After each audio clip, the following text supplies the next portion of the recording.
Ayan guys, update tayo sa tanim ni Mr. na saging. Ayan, nagsitumba na silang lahat guys.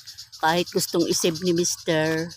nung araw na yun, yung bagyong Nika, ay hindi na niya maisave sa sobrang lakas ng hangin guys. Ayan, nagsitumba na. Meron pa namang natira sa awa ng Diyos. Ayan, yung may bunga. Ayan, hindi natumba guys. Kaya magpapanibagong tanim na naman daw siya guys. Ganun talaga ang buhay. May trahedyang dumarating sa bawat buwan, ay may dumarating na mga bagyo guys. Ayan, huwag mawalan ng pag-asa hanggat may buhay, may pag-asa guys. Yan, tingnan niyo naman.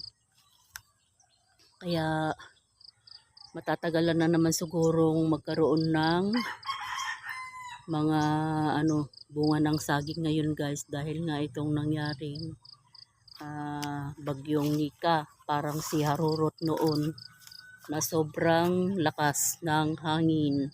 Katuray yan guys, katuray. Ayan, bumili kasi siya ng katuray dahil sabi niya pag namulaklak ay hindi na ako bibili ng katuray kasi nga maganda ito sa may mataas ang blood sugar at high blood.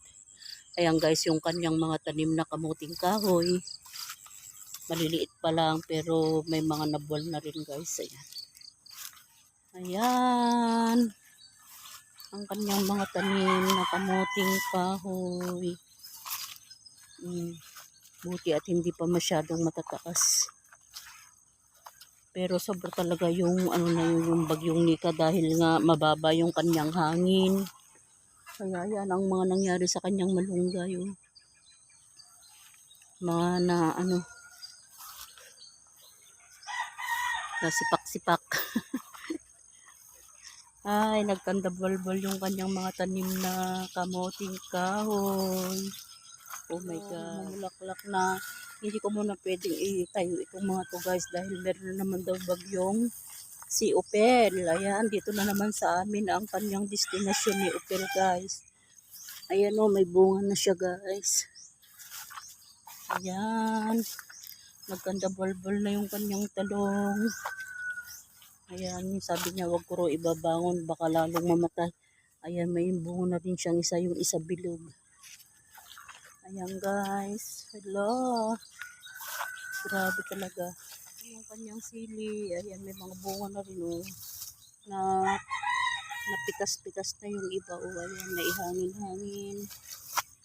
Kawawa naman yung sili Sabi niya kasi wag ko raw babangunin baka lalo raw maputol. Sabi niya, kaya bayaan ko lang daw na ganyan siya. Ayan, kanyang kamatis. Ayan, sobrang mahal ng kamatis ngayon guys. 120 na naman ng 1 kilo. Ayan, sabi ko hindi na ako bibili ng kamatis dahil sobrang taas na ng presyo na naman. Ayan, may mga bunga na nga sila.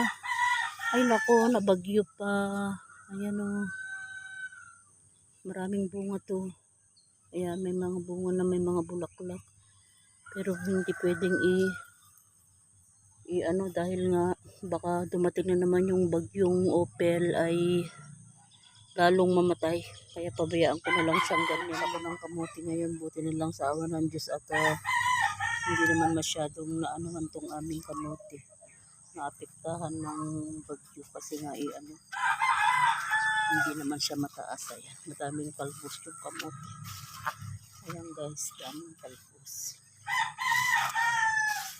Daming kalbos ng kamote. Magtatalbos ako para lalong dumami na naman yung kanilang kalbos.